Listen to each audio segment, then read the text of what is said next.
And people forget that they're teenagers most of the time. Yeah, probably feeling a little bit scared and insecure, knocking on the door, not knowing who's going to open the door, what they're going to get. Yep, if it's going to be a hug or a shotgun in the face. I'd like to say a special thank you to Lynn and Carmen Spencer from United Financial Freedom. If you're interested in streamlining the payoff of various loans, whether it be a home loan, auto loan, even credit card debt, you need to reach out to Lynn at United Financial Freedom. And though I was skeptical at first, the amount of money that I am saving in interest through this program is astounding. And one of the most amazing things about this program is that by enrolling in this and using the technology and the strategies that are provided for you, it doesn't really even need to impact your financial lifestyle. And if you'd like to talk with them about helping you shorten the life of your mortgage, shorten the life of auto loans, eliminating credit card debt, whatever it might be, click on the link below and contact Lynn Spencer at United Financial Freedom. Hello and welcome to the Hello Saints podcast. If you don't know who I am, my name is Jeff. I'm a pastor living in Utah, exploring everything I can about the Church of Jesus Christ of Latter-day Saints. And I'm joined in this episode by my good Latter-day Saint friend, David Snell, from the YouTube channel, Saints Unscripted. Thanks for having me. Thanks for being here. I really appreciate it. No problem. So tell everybody a little bit, first of all, about what you do, the content creation that you're always working on, and what kind of the whole focus is of Saints Unscripted. The best thing you can do is just stop watching this video right now or listening and just go straight to Saints Unscripted. Don't do that. I'm just screwing up your algorithm here. There's a little bit of everything for everybody on Saints Unscripted. The main show is unscripted, as the name implies. We've got multiple hosts, and it's just kind of a talk show thing. We'll bring on guests. We'll talk about church history, cultural things, tradition, doctrine, scripture, all sorts of different things. In addition to that main show, I also help produce a segment called Faith and Beliefs, where that's just more of me being more of a talking head, and there's a lot more editing involved in those videos, but I dive deeper into controversial church history or just basic beliefs in a much shorter time frame than our main videos. Yeah. So if people have questions about what Latter-day Saints believe, or if you're already a Latter-day Saint and you have questions about, historical things or whatever, we've probably got something for you. Yeah. They do an amazing job over there. You're a great communicator. Thank you. And the research that you put into each episode is really clear. And I will say that even as I was maneuvering into this content creation space, specifically in the faith space, researching what I could prior to launching Hello Saints, Saints Unscripted was a really helpful resource for me. So, yes, thank you. This is not a paid advertisement. It's not. But we'll take it. And Hello Saints is his fault. So. Oh, no. Oh, no. So the reason why we're having this conversation is because if there's one thing that I have learned over the past couple of years doing Hello Saints videos, it's this clarity in where obviously there are differences in doctrines. We evangelicals and you Latter-day Saints are proselytizing organizations. We make it a priority to evangelize, essentially. And I know, as many people do, that the whole missionary culture, if you will, the whole focus on sending the missionaries out, that's probably one of the things that is most known by people outside of the church is Latter-day Saints are the guys, typically the young men, dressed nicely, walking around, riding their bikes, and telling people about the plan of salvation. So that's about the extent that I knew coming into Hello Saints. But I'm learning more and more that this whole idea of going on a mission is really central to not only the heart of a lot of young men in the church, but the hearts of families. And really, this is the extent of what I'm gathering, the anticipation of serving in the church, of serving in callings and things of that nature. So yeah, just give me a little bit of an overview. The Church of Jesus Christ of Latter-day Saints sends young men on missions because... I think that the because is pretty similar to the evangelical because as well, and that's to teach people about Jesus Christ, to bring people closer to Jesus Christ. Yeah. For us, that is through teaching the restored gospel, including the plan of salvation, the gospel of Jesus Christ, baptism, repentance, reception of the Holy Ghost, etc. And I would say that you could probably, if you brought some active missionaries in here, they could probably recite for you their missionary purpose. Okay. On my mission, that was something that we would practice. Now, is the missionary purpose something that is sort of uniform that everybody knows, or do you get one specific to you? So the missionary handbook for all Latter-day Saint missionaries is Preach My Gospel. And it just covers everything that a missionary is going to teach. And at the beginning, it has the missionary purpose. So this is what you're doing, this is what you're teaching, this is what your focus is during these 18 months or 2 years or however long you're on a mission. As far as what it's like being a missionary, you could bring 100 different missionaries or return missionaries into this podcast and get 100 different answers. Okay. What is the general expectation for a young man? So for you, as you're in high school, you're anticipating, and you serve on the mission prior to going to college, if you're going to go to college, right? You don't have to. You don't have to. I did, but after my mission, when I went to my first semester of college, there were almost nobody else in my ward had served a mission. Okay. So a lot of people go for 1 or 2 semesters and then serve a mission and then come back and finish. I didn't know that. College. So as you're anticipating going on the mission, first of all, how do you find out if you're going on a mission? And second of all, what did your imagination, what was the picture your imagination sort of painted that when I go on a mission, it's going to be like this? Yeah. So for some context, I served my mission. I started my mission in 2010. Okay. So it's been a minute. And things have changed since then, including the age at which you're the lower extreme age you can go on a mission. Okay. So that's probably why you're thinking that you go on a mission before college, because now the age is lower. Okay. So that's probably what's happening now.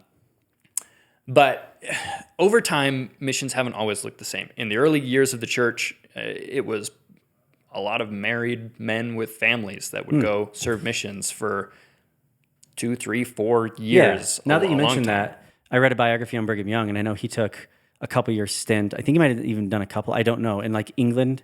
Yeah. Or guys going up into Canada, and that was typically when they were just adult men. Yeah. Yeah. So things have changed since then. The age has gotten lower. It's become more standardized. There's more of a procedure to it, which I'm grateful for. Yeah. And so the expectation now, if you go back 60 years, there wasn't necessarily the expectation that all young men, were expected to serve a mission. It was an option. Okay. You could do it. That's one of the reasons why some leaders in our church, senior leaders, didn't do it. And sometimes we look back and we think, oh, they didn't do their duty. But really, it was President Spencer W. Kimball in the 1970s who really hit hard. If you're a young man, we expect you to serve a mission. You're not going to get kicked out. You're not going to get punished ecclesiastically if you choose not to. It is still your choice. But it is, there's a strong tradition there. And I grew up expected to go on a mission, which I didn't have a problem with because it sounded like a grand adventure to me. Sure. And I loved the gospel. I still love the gospel. So I was looking forward to that time. Sure. You apply to be a missionary. You fill out an application. You have to go, take medical tests and stuff because, for instance, my brother has some knee problems, and they take that into account when apostles receive your application and assign you your calling, where you're going to serve your mission. So for instance, my brother, he ended up serving in the Provo, Utah mission. Okay. Which people think is very funny because that's I got sent to Provo, Utah. Yeah, right. It's like I'm tilling soil that's very well tilled here. Yeah. Well, it's from my understanding is that they baptize a ton of people. Do they? In the Provo, Utah mission. Wow. And he loved it. He absolutely loved it. But there's kind of that funny stigma. And were you living in Utah at the time, or were you? I know you're from Oregon. So we were living in Oregon at the time when he got his call. But while he was on his mission in Provo, my family moved back to Utah, and so and I was already in Provo. Yeah.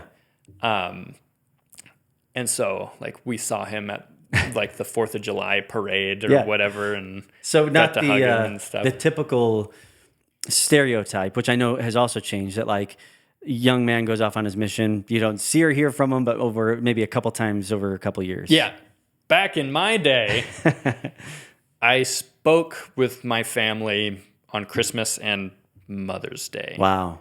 You could email every week. I didn't see them because we didn't. I served in Chihuahua, Mexico, for context. We didn't have like tablets with like Zoom capabilities and stuff like that. And I see the benefit of both. So now, ever since about the COVID era, missionaries, most missionaries, I think, are allowed to have a phone FaceTime conversation with their family every week on their P-Day, which is their preparation day. Okay. And I see both sides of that. I liked the separation. Love my family, absolutely. Sure. And I missed them terribly, of course, as anyone would. Yeah. But I liked the space. It allowed me to grow. Yeah. Away from them. Yeah. It was formative. So it kind of helped develop some independence. Yes. And were you excited or scared to have that separation? Were you looking forward to gaining that independence, or was it something that just happened? It was kind of like going up the hill on a roller coaster. Yeah. Where like it's looming, but you're also excited, but you're also scared because it's a situation maybe you haven't been in before. My mission means everything to me. I think about it all the time. Yeah. Probably every day. Wow. And it really is, for me, it was just getting thrown out of the frying pan into the fire. Yeah, of course. Because it's just such a different environment. And different missionaries, you've got the handbook, you've got general rules for missionaries.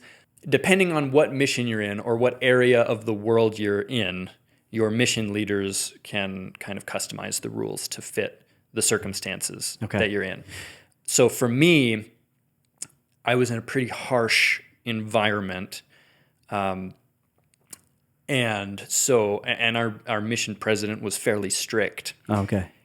And it was pretty letter of the law for me. That's not how it is for all missionaries. Okay. For some missionaries, it's not letter of the law enough, I think. And some are. Some are, Even now, even though some of the normal expectations have been laxed, there's still some missions presidents that are pretty tough. I couldn't name names. Of course, yeah. Not because I don't know any, but like there's such a wide spectrum of experiences. Yeah. And it's kind of up to the missionary's interpretation. Like maybe what one would think is letter of the law, the other is like, there's so much freedom to do whatever I want. Right. But I really appreciated that letter of the law, that strictness, because it actually it was good for me. Yeah. Well, you seem to be the type of individual who likes order anyway. Like I do. You're a thinker, and even the way you communicate, the way you do presentations, you think in very logical, straight lines, if you will. So I would imagine that letter of the law probably fit you pretty well. I was a perfectionist. Okay. When I was pre-mission, perfectionist. Yeah. And then my mission was, again, fairly strict, and I realized that I couldn't be perfect. And so that setup kind of burned the perfectionism out of me. Okay. So then when I came home, I was like, I felt very differently about perfectionism and order. Yeah. And I felt like the spirit of the law, I felt like I learned a lot about the spirit of the law after having kind of lived that letter of the law. Which probably goes back to what you were saying a minute ago, that you valued the fact that you got separation from your normal rhythm of life, even the way you function within your context. And even like getting away from family isn't, to your point, it's not because, everybody hates their family, you need to get away from it. But there's something about being removed from those natural attachments and gaining that independence and allowing these things to kind of get worked out of you, especially when you're in a pretty rigorous structure, similar to, it sounds kind of similar to, I grew up in the Midwest, 10 minutes from a major Air Force base. And so I knew a lot of kids that I went to grade school with, high school with, who ended up enlisting in the military. And a lot of them had that same motivation. Like, I want to get separation from, maybe the normal expectations of what people want me to do, and have some structure, have a little bit of discipline. And that kind of helps you determine who you are in different ways, as opposed to just continuing to keep your stride within a normal life rhythm. Yeah, and it's you're removed from everything you know. Yeah. It's you and your companion that Right. you're assigned with. Yeah. Which can And- change, right? Your Yeah, companion? it changes Yeah. whenever the mission leaders decide there needs to be a change. Yeah. There are new missionaries coming into the mission all the time, and so arrangements have to be made. And I had like a couple dozen companions over Okay. the course Wow. of my mission. Some missionaries have like 3. So it Yeah. just depends on the circumstances. But I also recognize that like the increased contact that missionaries have now with their families, like that's really good for a lot of people too. Sure. That maybe need that Yeah. that kind of lifeline. Well, and I think generationally, Yeah. younger kids change, right? I've actually, I'm thinking of sports right now. I'm a big hockey fan, and old school hockey coaches were just awful, just mean, hard nosed. You know, they're grinders and tough love. But they've had to change coaching approaches in recent years because this younger generation they don't respond well to that. So I think it's interesting to hear that the church has recognized the need to adapt. Sounds like COVID probably forced that adaptation, which it did for a lot of us in our context. But if we rewind back 2009, 2010, you're anticipating going on your mission, you apply, you know it's going to be a relatively rigorous experience. Tell me about when you found out that you were going to serve and where you were going to serve. So this was back when you'd get your calling in the mail. Now I think it's an email. Oh, okay. And Man, you really are old. I'm old. See, I told you before we filmed, I was like, you might want to interview somebody that like just came off. I mean, I'm 10 years older than you, so I can handle old.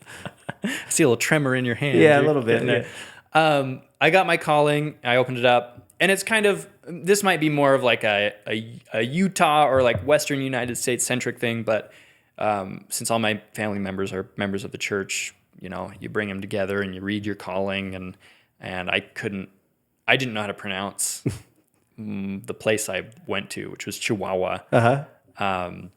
I didn't know it was a real place. I was like, Chihuahua? It's that's northern. where they make chihuahuas. That's what I was like, okay, I guess that's where it comes. It's like northern central Mexico. I didn't know anything about it. So we were all just like, all right, it's somewhere in Mexico. Mm-hmm. And then we learned more about the place, and we're like, okay, what are the landmarks? What are the places you go to in Chihuahua? And it's like Ciudad Juarez on the border, right under El Paso. All right, let's learn about that place. Most dangerous city in the world. Oh. Okay. Yeah. My poor mother. Yeah. She was just at her wit's end for 2 years, I'm sure. I would imagine. It's like, can't he just serve in Provo like his brother? She was elated when Yeah. my brother got sent to Provo. Yeah. I have 3 brothers. One went to Provo. The 2 others went to Africa. Okay. Ghana, Africa, and South Africa. And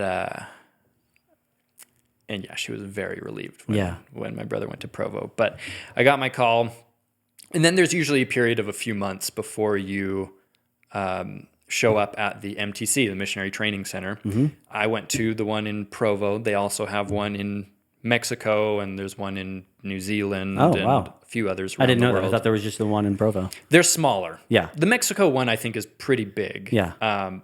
But yeah, I've been to the New Zealand one, not on my mission while I was interning Cool. in New Zealand, and it's like much, much smaller. Yeah.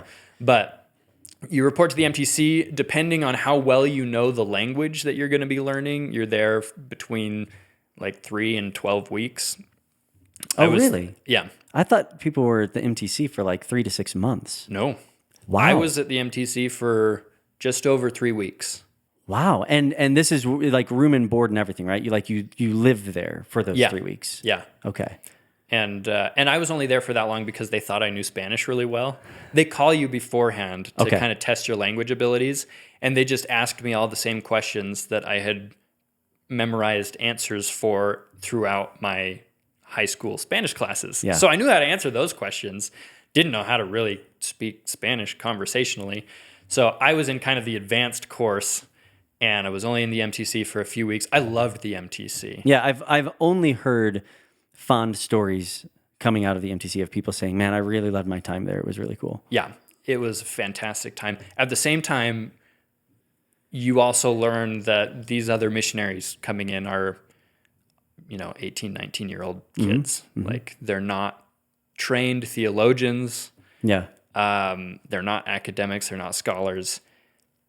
They're 18 to 19-year-old kids. Yeah. So I have to ask a question even for you personally then. Yeah. At what point, you obviously wanted to serve on a mission because you applied, you received the calling, you know where you're going, you cut that first tether to the fam and you go to Provo and you go to the MTC. At what point, and maybe it wasn't there, but maybe it was even after, did you first start to question? Because I have to imagine as an 18, 19-year-old kid, do I really want to do this? Like, I don't know if I want to do this. Did that thought ever cross your mind? Not really. Really? Okay. For many, it does. Yeah. And I'm not trying to, Yeah. be like, look at me, I'm just the most faithful and believing guy. But it suited you well. It fit you well. This whole trajectory. After growing up with, this goal in mind, I was ready for it. And I say that nobody's really ready for it. Yeah. I was ready for the unknown. I remember leaving for college. Yeah. Now, I did spend 1 year commuting. I went to state school my first year, but when I left for Greenville, which was really only like an hour and a half from where I lived. So it wasn't even like I was going, 12 hours away like you did when you went to Provo. But I just remember that jump, like, oh my gosh, what did I just do? Yeah. Like, now for me, and again, this isn't serving on a mission. This is just going to a school that's not around home. I don't think I had the, I don't know if I want to do this feeling until I actually got there. And then you really have to realize, like, oh, this is my reality now for a minute. So I'll be curious to hear kind of as your story played out. So how long after you're at the MTC do they ship you off? So for me, it was a little over 3 weeks. And there are frequently the thought entered my mind, what is my life right now? Not questioning whether or not I should be there, but like I found myself on this rickety small plane. Literally? Yeah, flying into Chihuahua, Mexico. Oh. And I look Were there out like the window. cages around you with chickens in them or anything? No, that's more the buses. Oh, okay. But I look out the window at the terrain and I distinctly remember just thinking burnt toast. Oh, wow. That's what it was. Just burnt toast. That's kind of what it is. It's desert, right? Yes, in that state. There are obviously much more beautiful areas of Mexico. Of course. But so you get there and they don't really wait. Like there's not much of a grace period. It's like there's a little, for us at least, there was a little welcome. Yeah. And now, is this a Latter-day Saint bush plane, or are you just flying in on whatever plane that the church travel office could get book. You on? And do they fly you in with a companion or two, or not necessarily? I think they try to group you together with as many other missionaries as you can. I think I was there with like 3 to 5 others. Okay. And yeah, you get there. They gave us a little welcome. They didn't have a spot for me quite yet, so I hung back and served in the area where the office missionaries served. So the office missionaries basically just kind of administer the business stuff of the mission. They're desk missionaries. Partially. Okay. Part-time, at least in our mission. It's different in other missions. In other missions, you might have a senior couple. Senior missionaries that take care of all that stuff. So then help me understand the mission president's role. Does the mission president reside where you came from or where you're serving? Our mission president lived there locally in Chihuahua. Some mission presidents, they'll bring in from other areas. Depends on the mission. It's different in different places. So yeah, I mean, then I found myself out on the streets dogging it with, my companion. I was actually in a trio at first, because if there's an odd number of missionaries, then they put you in a group of 3. I'll say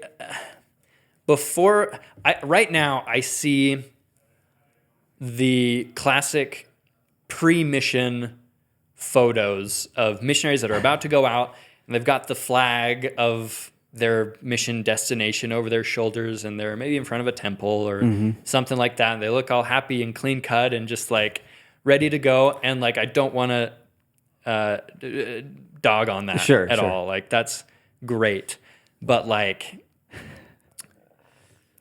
it seems a little idealistic. I think that's how it is for everyone. Yeah. Growing up, thinking about missions, looking at the missionaries in your ward and seeing them always be happy and clean cut and, you know, chipper and great examples and ready to serve. You're like, oh man, this is going to be an adventure. Yes. Yeah. But by the end of my mission, you just look back on those 2 years and you're tired and you're worn and your pants are ripped and your shoes are torn apart. Yeah, I've seen things. I've seen things. Yeah. And you've experienced things that no one will ever be able to understand. Right. Except those missionaries that you were with. I can only imagine. I mean, it really does sound like you're talking about like military type of language here. Like it's probably similar. Yeah, I was in country. I was in the trenches, and I was having to face things on my own. I was trained, but facing on my own. And in the meantime, I have to imagine too, when you're on the tail end of your mission, you're also looking back at, oh my goodness, like I'm a different person now. Like I have to imagine that's part of the experience as well. Yeah, absolutely. And it's I wouldn't trade those experiences for anything. Yeah. And not all of them were good experiences. Yeah, give me some stories. Give me a few stories of some of the more memorable or prominent or impactful encounters or situations you faced while you're on your mission. The one experience that I think about is we ran into this Catholic theologian, like trained in Mexico. Theologian in Mexico. This is like probably a multi-generation Catholic. And we were tracting, just knocked on his door. He invited us in. He took us into his library, right? Oh. And we're 19, 20-year-old kids at this point. And he ripped us apart. Oh. There's no way around it. He ripped us apart. And it was the first time that it really impacted me that he like sat down in front of us, looked us in the eyes, and was like, Joseph Smith was a liar. He was a fraud. And it was the first time someone had been that direct and blunt with me about it. Not just on your mission, just in your life? Just in my life. I mean, people had, criticized my faith and challenged comments. it. Yeah. But it was the first time that somebody said he lied. He was a liar. What you're doing is not, well, what are you doing? Like, this is a waste of your time. Just out of curiosity. Yeah. Because I don't want to break this story up too much. Have you encountered that much since then? Oh, all the time now. Especially with what I'm doing. Yeah, you're in a public role and YouTube comment sections, I'm sure. Yes, absolutely. So he said that to us, and like, you have to decide. Hopefully, you make the decision before your mission what you're going to believe. But it's different when you're removed from your family, you're removed from your ward, the people you grew up with, and like, I really had to like sit with this. You had to process this on your own. Yeah, like, do I believe this? Yeah. This guy says it's not true. What do I think? And I'm a pretty passive, at least back then, was a pretty passive guy. Yeah. Pretty moldable, I think, as, teenagers are. Yeah. And so that was an interesting moment for me. And I made my decision that I believed it, that I disagreed with this guy. We weren't equipped to theologically spar with him, which really I don't think missionaries should necessarily be doing anyway. Yeah, which is an interesting thing from an outsider's perspective, because that's what I have been under the impression their whole point is. To spar theologically? Yeah, like to give a defense. Like, so what is it that you believe? Like, and part of that might even come from the fact that in evangelical or a Protestant or even just a mainstream Christian culture, it is very common for us to spar in general, whether you're talking across denominations or things of that nature. Not in a way to try to tear one another down, but to really question, like, what do you believe and why do you believe it? Like, why do you hold the convictions that you have? That's a conversation I grew up being very comfortable with. Yeah. And as a Latter-day Saint, I'm sure that you expected to have conversations like that. But it's another thing to be facing down the barrel of somebody who's saying, I think that this is a total lie, and you're wasting your time. Yeah. And missionaries, I mean, they're not trained to be apologists. Sure. Like, they're not, you can go online and read Preach My Gospel, read their manual, and I don't think they really are trained to defend themselves as much as they're trained to teach people what they believe. Sure. And if people don't want to accept it, great. Move on. And Next door. one of the big realizations I had with that as well was a video that I released last summer. I was actually going to have you watch it with me, but I moved here and we never went back and did this. But it was a video that I ultimately took down, and it was of an evangelical expressing her experience going to just a sacrament meeting here in America and having a conversation with missionaries. And something that became very apparent to me, even as I was processing with Latter-day Saints, is that she went into this conversation expecting to theologically spar. These are the young men trained to share the gospel, so they must be the experts. So let's do this. And a Latter-day Saint made it very clear to me, like, that's really not the point of a missionary. And they explained it the way you just did. It's like they're tour guides to show you around the restored gospel and everything pertaining to the church. And if you're interested, to keep having the conversations with you so you know how you can get involved. And if you're not interested, to say, well, it's great to meet you, and to move on. The missionary purpose in Preach My Gospel is to invite others to come unto Christ through the restored gospel. Yeah. It's not to necessarily argue or convince or persuade. Persuasion, I mean, you can. That's part of, you can have just a logical respectful, conversation. you can have a respectful conversation, and persuasion is involved. But really, we're out there trying to invite people. Yeah. And if you decline that invitation, no problem. Now, I have to imagine that there are some individuals serving on their mission who are wired in maybe a more argumentative way. Yes, absolutely. And that could probably get them into some trouble. So before 2005, I don't know for how long before 2005, for a few decades at least, missionary lessons were memorized. You had the discussions, and missionaries would memorize them, present them, and maybe answer some questions. Now they're not memorized. You have Preach My Gospel. You're trained to teach these things, but it's much more open to discussion. It's a conversation. Yes. It's not so much a presentation as it is a conversation. Sure. And when you go on a mission, I think all missionaries feel a sense of, like, I am a warrior for Christ. I am an ordained, I'm a workman in the vineyard going out to produce some fruit here. There's kind of this expectation that you have all the answers because you've got the name tag on, like you're a teacher. Yeah, which is also a really tricky combination for a bunch of 18, 9-year-olds who already feel like they know everything. Like that's sure. just, as adolescents, we kind of have that. Sure. So there are definitely some missionaries that will, get into it with you. It's not the preferred approach. In my opinion, no. Yeah. I mean, our president and prophet, President Nelson, has counseled, contention doesn't lead to inspired solutions. Yeah. Anger isn't going to help anybody. Well, even in the Peacemakers talk that he did recently, he touched on a lot of that stuff. Yeah, that might be the talk I'm referring to. Yeah. So I don't like that more aggressive approach. Yeah. But I think it's also, I think being aggressive and argumentative and contentious is also different from being bold. Like, you can be bold and not be these other things. Yeah. So I think that's a mature way to balance that tension. Yeah, and the Book of Mormon even, there's a guy in the Book of Mormon named Alma whose son is going to be a missionary, and he counsels his son. Be bold but not overbearing.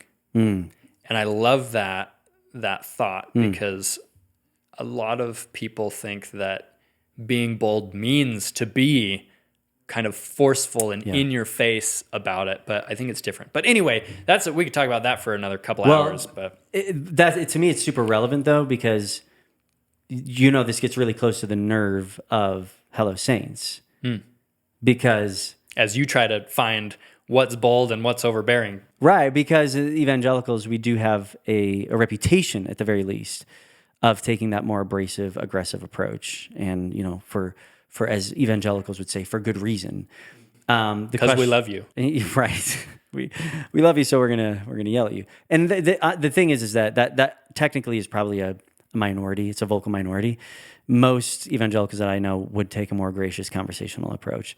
That being said, when you put convictions, when you test convictions, when you hold them to the fire, there's all kinds of ways that it could be processed and it could be communicated. So it's interesting, and I think it's admirable to hear you articulate that the church's preferred approach is as an invitation, as opposed to a contention to twist one's arm behind. Like, you need to see this. And I think some of that comes to, and we can talk about this a little bit more in a second, but would you agree that the Latter-day Saint conviction to serve on a mission might hold a little bit less urgency than an evangelical conviction to serve in missions, being that we view the afterlife differently? Because in the Latter-day Saint context, there can be more opportunities, whereas in our context, it's like this life is your only shot, and you get it or you don't, and your eternal destination hangs in the balance. Yeah, that's a great question. Yeah. So the Latter-day Saint, just to provide some context for this, the Latter-day Saints believe that after this life, and this is mainly for the audience here, it's not just heaven or hell. You've got different places you can go. Heaven is kind of a spectrum in our manner of thinking. And in our faith, if you don't accept our message, we don't believe that you are going to suffer eternally in hell with Satan. We believe that in the afterlife, there may be blessings withheld from you, and if you sin and you don't repent, like, we believe you're going to have to pay for those sins. But it's not necessarily everything or absolutely nothing. We believe that God wants to save as many of his children as he possibly can. I know we've had this conversation about, you believe that we're not children of God, Right. inherently. Yeah. So for our faith, you've got the celestial kingdom, the terrestrial kingdom, and the telestial kingdom. In the celestial kingdom, those who go there, which will not just be Latter-day Saints, that's another conversation. Interesting. Yeah. Because I recently had a very devout Latter-day Saint be like, "You're going to be in the celestial kingdom with us." I'm like, first time I'm hearing that, but Yeah. okay. Semantical stuff going on there about, anyways. Those who go to the celestial kingdom will enjoy the presence of God the Father, Jesus Christ, and the Holy Ghost. The next kingdom, I always get them mixed up, terrestrial kingdom, people there will still enjoy from at least time to time the presence of Jesus Christ. And in the third kingdom, at least the presence of the Holy Ghost. So you miss out on blessings, but it's not like this traditional Christian idea of hell. Right. So in answer to your question, I think it probably would be a little easier for Latter-day Saints to be like, "Oh, you don't want to listen? Okay, that's fine. Like, we don't believe you're going to be tortured for eternity." And the reality is, even though the stakes are higher for evangelicals when it comes to that binary view of the afterlife, we still shouldn't be overbearing and aggressive when it comes to sharing the gospel. I mean, just quite simply because Jesus wasn't overbearing, right? I mean, you want people to go to heaven because they want to be with God, not because they're just so scared of the alternative. or because you've successfully convinced them that they're wrong. Yeah. That's why you want to go to heaven, so you can be right. Yeah. Yeah. So you have this conversation with this Catholic gentleman. At what point was this on your mission? Was it beginning, middle, end?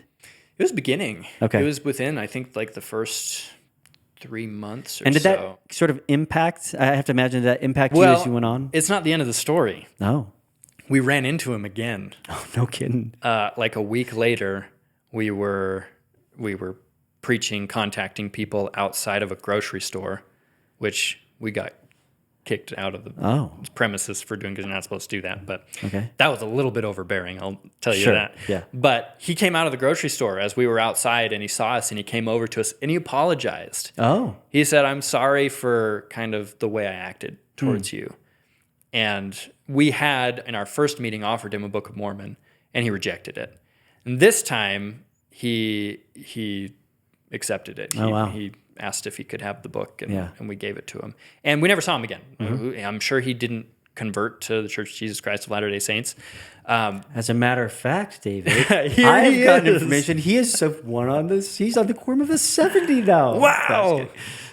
Yeah. But it was even though we disagreed, it was a nice kind of conciliatory, is that a word, moment Yeah. where we could be like, We can close the cool. loop here. We're good. yeah. Yeah. And message received in both directions, which I think is healthy. So give me just one more story about something else you faced on your mission, maybe a precarious situation or something that as you walk away from it, you're like, wow. I mean, it fits into that category of I've seen things. Oh, okay. You think you're invincible when you're a missionary because you got the name tag and you're a representative of Jesus Christ, which you are a representative of Jesus Christ as a missionary. At least that's what we believe. So are a lot of the apostles, and they got beheaded. So- Exactly. So it's like, well, maybe we're not as invincible as we think we are. Sure. I do think that missionaries generally get a little extra protection because there were some times when like things could have or should have gone differently. Yeah. That turned out okay. And I think there are a lot of stories like that. But I look back at my time in Juarez, especially, which at the time I think was like the most dangerous city in the world. A lot of cartel action going on down there. That's unnerving. Yeah, and just a situation where like gunfire is just like an everyday part of life. Like Yeah, birds chirping, you got crickets chirping, you got guns going off. literally, Oh my every goodness. day it's just in the background. And at one point I sprained my ankle in Juarez and Running from the cartel. running right? from the cartels. No, I was walking on a sidewalk. I have Oh, weak that'll ankles. I sprained my ankle so many times. You were that close to serving in Provo. I was. So I sprained my ankle, but I wanted to keep, working because like there's nothing worse for a missionary than just having to sit at home and do nothing. So I had a cane and I had a backpack full of all our missionary gear and stuff. But like if you're a thug on the street, you don't know what's in that backpack. Maybe there's something valuable in there from this, skinny white kid hobbling down, the streets of Juarez at night with a cane. Yeah. And just looking back on that time, I was just like, how am I alive? Yeah. But more specifically, on one occasion, the gunfire was a little closer than normal. And it was along a main road, it sounded like, at least. So we were like, we're not supposed to go over there and investigate, which is good counsel to the missionaries. But we were like, we might just meander down that street. Really? It was like a main street through the town. So it wasn't like we were off In the back back alleys. Yeah. And it was during the day, like it was broad daylight outside, and we went down the street, and there was a car parked at the intersection, and the driver's side door was open, and a body Oh my goodness. hanging out there in a pool of blood, half out of the car. That's And traumatizing. it was weird because it wasn't. Okay. There were people just snapping pictures on their phones on the sidewalk right next to it because it was just such a normal part of life for them. So it was definitely like an uncanny type moment for me, but there were missionaries with stories that were a whole lot worse than that. Well, I mean, and I have to imagine too, like you're basically staring in the face of mortality at that moment, which it had to have been at least sobering for you as far as the purpose of this mission. And it actually, this is why these conversations are really important for me, who can just look at these guys riding around on their bikes in the Midwest, going door to door. No different than like an Avon lady or somebody selling vacuum cleaners, right? They're just selling the restored gospel. That there's more behind it. There's more to it. There are more stories and experiences that actually allow me to gain like a great deal of respect. I mean, not just for you, but just for the commitment to a mission like this, because I guarantee there are thousands and thousands of stories like that of evangelical missionaries in different parts of the world. But when it comes to young people doing that, typically our missions are kind of glorified trips. Yeah, tell me. I know next to nothing about like the evangelical idea of. Yeah. I've heard of mission trips. Yes. So there's the easiest way for me to break it down, first of all, is I think it's important to sort of frame it around the question I initially asked you, is what is the purpose of evangelizing and doing missions? And it's a little bit different for us because of that whole higher stakes thing. Whereas you guys feel that you've received new revelation for this restored gospel and you're inviting people to experience what all that has to offer. We're a little bit more in this state of we are all fallen, broken human beings, and without intervention, we will spend eternity separated from God.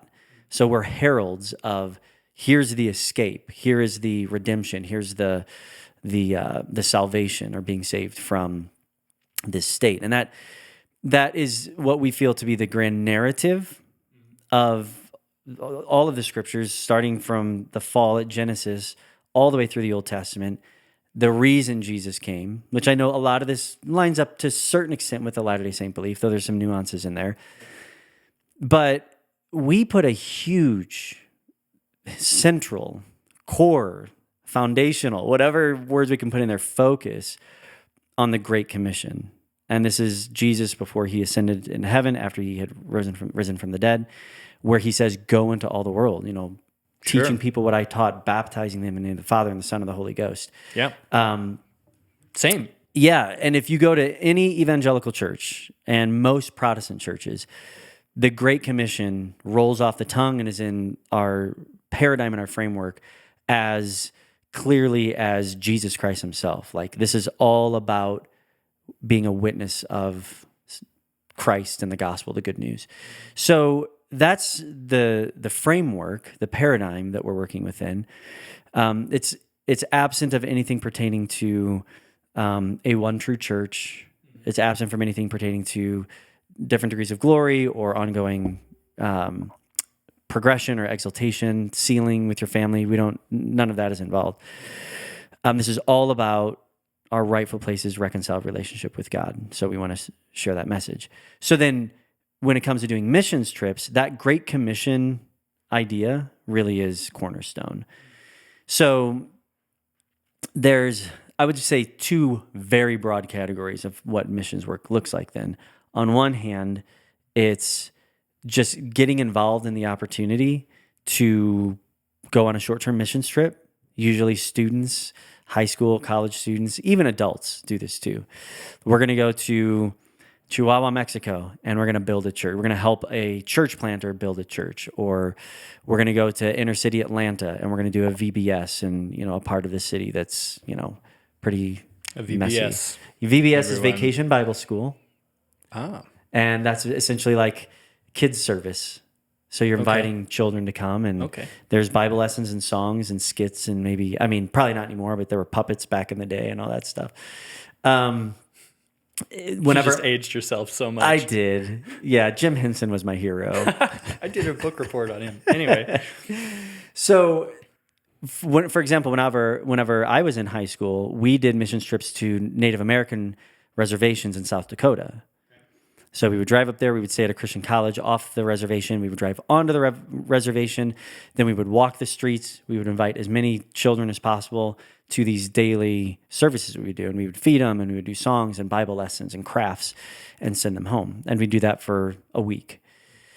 My wife did similar things, although she was more of a world traveler. She did stuff in the Philippines and the Bahamas, believe it or not, because when you get off of the ports where the cruise ships are, it's actually very impoverished and there's a lot of need there. How long do these generally last? They last usually a week to 2 weeks. Okay.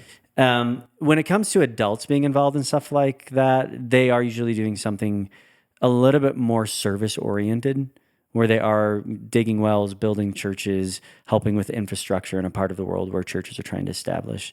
So is there like because like bringing kids to study the Bible, fantastic. Building churches, fantastic. Yeah. Is there like, how do you get people who are not Christian or who have not accepted Christ? Like, do you directly, like, is there a part of this program where you like go talk to them, or is it more like we're going to build this church and that will invite people in? It's a lot of that. And again, this is just one of the main categories that people do a little bit more leisurely. Okay. But it is still about, inviting kids, hey, we're doing a church thing, come to the church. And then at the VBS, then they are getting like the Bible. They're being invited to give their hearts to Jesus, to enter into a relationship with him. And we usually have relationships with people who are native to that area that can continue to disciple those individuals and bring them along. Even on service-oriented missions trips, the same is there. Now, that's actually a relatively common but small percentage of what we would consider missions. What we actually consider missions is a vocational role where somebody commits their life to going into what we call the mission field. So the vast majority of missions, as we handle it in an evangelical context or even Protestant, are people that in the same way that might aspire to be a pastor, to pastor a church, they aspire to be a missionary. And the Lord lays a region or a people group or a purpose on their hearts, and they commit their lives to it. And do they organize these like church raisings, and like do lifelong missionaries, are they like at the head of these other week-long mission trip type things? Sometimes. I'd say that's relatively common, but that's not their purpose. That's more of an aside thing. Their primary goal is to spread the gospel within whatever region they're in. So I have very good friends whose name will not be mentioned, who are serving in Islamic countries right now. And they're in Turkey, they're in Egypt, they're in Morocco, and they're embedded. So they raise funds, they move there, they get regular jobs, and it's just their influence, their presence. They build their relationships, and they start trying to share Jesus with a people group who have not heard much about him, share the Bible with him. There are a lot of, I won't get into all the terminology, but missionaries who go in and they get their visas to be like travel agents or financial people, and that's their day job, but they're actually also running underground churches in areas. In areas where Christianity is maybe not publicly accepted. Right. Yeah. You're not just being sneaky. That's right. To be sneaky. Right. Yeah. But then there are others in more open countries where they are like they're planting churches and they're trying to raise up a local group of followers of Jesus who one day can actually sustain that church. Some people are building Bible colleges or Bible schools. Others are building orphanages or trying to partner with just other, maybe even government agencies that might help bring a gospel influence into an area. So it can range. I had a friend who felt he was called to be a missionary to Germany because it is a post-Christian country. And whatever churches did exist at some point, they're relatively inactive. So he felt he needed to get into Europe and to tell Germans about Jesus and to plant some churches and do some of those things. So for us, it's very much like a calling and it's a life commitment. I actually was at a coffee shop yesterday and somebody recognized me and they're like, "Hey, you're the Hello Saints guy, right?" And I'm like, "Yes." Usually when people recognize me, it's a Latter-day Saint, and they were straight up getting their coffee. And they're like, "We are evangelicals, missionaries that just got back from Papua New Guinea and have felt a desire to partner with different churches in Utah because they're from Georgia."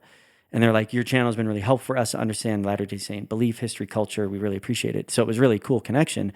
But they were just talking about like, even whenever they came here, they were trying to determine where they're going to live. Now, this is a little bit more on like a charismatic side of evangelical Christianity, but they were literally driving up and down the valley praying, being like, "Where do you want us to live? Where do you want to plant us? Where can we have a gospel influence for Jesus? Where are there churches that could use our help?" Dang. And Bountiful is where they ended up, and now that's where they are, and they've been here a year. They have very few friends, but they're just trying to be light, and this is where they felt they were called to go. It's so interesting. I love the lifelong kind of aspect of this. For Latter-day Saint missionaries, you're a full. So, for example, for me, I was a full-time missionary for 2 years, and by full-time I mean like it's not 40 hours a week. It's all day, It's every day. 24/7. 24/7. But when you start your mission, you're set apart through priesthood authority. They put their hands on your head, and they give you a blessing, set you apart. When you come home, they just take your badge. Yeah. And it's off you go. And it's off you go, but it's like you're never really released in a sense. I mean, you're released, but like we have this saying in the church, every member a missionary, right? And you're kind of like expected to not go out and knock doors all day, every day, but share the gospel. Yeah. Very different from this kind of sense of being a lifelong missionary. But I wonder about the future of missionary work for Latter-day Saints, because it's wide open. I mean, we can change. We've changed things up in the past. We can change things up in the future. We have service missions, service missionaries, which are different from full-time missionaries. It would be interesting to see what would happen if we branched out into more like these kinds of things that you're talking about. Vocational, like life commitment missions. Or the 2-week mission trips, even. Of course. Yeah, the church that we are serving at and attending right now, there are a lot of what we call return missionaries. And that's what you call them. Some people call them return missionaries. Other people are just like former or retired missionaries. But they spent their entire career in France translating the Bible into Arabic and then taking these Bibles into closed countries. Then they'd go back to France and they'd do more like printing and all that other stuff. So it is pretty cool to hear people's stories and specialty and like just the unique way God called them to serve a specific area or people group. And I will say with all that, those are the two main ways that we look at missions. You just mentioned something that I think is part of the everyday experience. Every day being a missionary, sharing the We're gospel. Evangelicals. Yeah, you're going to evangelize. We're always evangelizing. So there's not a sermon that goes by that I preach where I'm not encouraging people. Look for the opportunities for the hopeless to have hope, for the lost to be found, for those who are in darkness to see light. Like, how is the Lord calling you to share the good news of Jesus with someone within your sphere of influence? My wife's church in Buffalo, New York, it's a mega church, but when you walk into the atrium, painted on the wall, gigantic, is every man, woman, and child. So the whole idea is that we give this is kind of their mantra, every man, woman, and child repeated opportunities to hear and respond to the gospel of Jesus Christ within your sphere of influence. So that's kind of like always in the mindset, the zeitgeist, the compulsion. Yeah. Which is why there's such a large vocal group of those who take that so seriously that when they do encounter someone who believes differently from them, they take that call so seriously, like, we're going to evangelize. Sure. It's a human thing. It is, yeah. And I know that we are literally and figuratively on opposite sides of the table on some things doctrinally and whatnot. But anything that moves people closer to Christ, I think it's great. And I think God thinks it's great. So I hear about this missionary work that you guys are doing, and I'm like, wonderful. Like, please keep doing it. You know? And I think this is one of the things that is important for us to recognize that we have in common, in the sense that we feel very strongly that it is our responsibility to go into the uttermost parts of the world. And even just from a mindset standpoint, that can be an area where there would be a lot of rub, because it's like, oh, really? Let's have you're teaching a different Jesus. Yeah, let's have a gospel off or a proselytizing off, and like see who does it better, who's doing it right. If we can set that aside and be like, we're actually really similar in this, not only missional to go on missions call, but also the daily responsibility that we feel that we have to bring light into the world. There's a lot of opportunity there, which is why like even this conversation is really helpful, because it gives me insight into somebody who's experienced it firsthand, and also just allows me to have an elevated respect, not only for you, but for the call and the commitment, because you guys send tens of thousands of missionaries out a year, and they're facing real stuff. And I think that shouldn't be ignored or downplayed at all. Yeah. Yeah. And I think that it's helpful for Latter-day Saints too, because at least for me growing up, I had this mindset of like the church has this missionary program and we're sending them out 2 by 2 to all the world. And like we have a very organized and well-established like process and program for this, Yes, which is why we're so well known as a missionary people. But growing up, I thought I didn't recognize the missionary side of evangelicalism. Yeah. I heard about mission trips and stuff. I hear the jokes about how some people treat them like vacations and whatnot. That exists for Latter-day Saints too. Like, oh, I went to, And when it comes to missions trips, they're like missional vacations. But when it comes to the mission calling, that tens of thousands, if not more, of individuals have committed their life to, it's the real deal. Yeah. And I think that's because I didn't know that growing up. Yeah. And I thought, why aren't these people out knocking doors? Why aren't these people, doing missionary work? And you are. Yeah, we are. Just not in the same way that we are. That's right. In some ways. Yeah. I think we should try to be unified where we can. Yeah. Let's take what we can. You know, there's enough division and divisiveness in the world. Like, we don't need to argue over those things. Mm-hmm. There are plenty of people who are going to do that. Of course. Yeah. I'd rather find some common ground and rejoice in what common ground there is. Right. Yeah. Well, I really, really appreciate you not just educating me, but also sharing some of your stories with me. I know that's a sacred space for you. I mean, this is part of how you are who you are now, is very much tied to your mission. Oh. And again, it just helps me personify and see in an incarnational sense what missions work looks like within the Church of Jesus Christ of Latter-day Saints. That goes so far beyond the tropes of the 2 by 2 going door to door. Yeah. So I really appreciate you sharing that with me. It's helped me out a lot. And is there anything else you want to share with people about just either what we talked about or even what you do now that people can just learn more about David Snell? I would say, if people are curious, next time those missionaries knock on your door, ask them about their missions. Yeah. Because they're going to have a different experience than I have. Yeah. Like, they're all so different. And if you want to get a missionary talking, ask them about their missions. Like, they'll be happy to tell you. Yeah. Because I think too often they are just kind of stereotyped. Yeah. And people forget that they're teenagers most of the time. Yeah. Probably feeling a little bit scared and insecure, knocking on the door, not knowing who's going to open the door, what they're going to get. Yep. So that goes to my... If it's going to be a hug or a shotgun in That's the right. face. So that goes to my evangelical friends. If a Latter-day Saint is knocking on your door, be kind. Like, I would say, feel free to invite them in if you want to. But the whole get off my lawn approach or any sort of abrasive interaction is so not fitting for 99.9% of not just Latter-day Saints I've engaged with, but these young men and young women are typically very kind and they're not going to be forceful. So there's no need to meet them with that type of force. So if I can just, encourage people in my tribe to be nice, most of you are, but for those who have strong disagreements with Latter-day Saints, we can still be kind and respectful and dignified. Maybe even give them like a glass of lemonade or something if you're in a hot part of the world, or a cup of hot chocolate if you're in a cold part of the world. Don't do coffee. Not coffee. Or tea. Don't do that. Neither one of those. You can drink coffee, but they won't. For it. But that's kind of probably the perfect way for us to land this. It's let's understand one another. Let's appreciate and respect and even admire one another when it comes to, I know, right?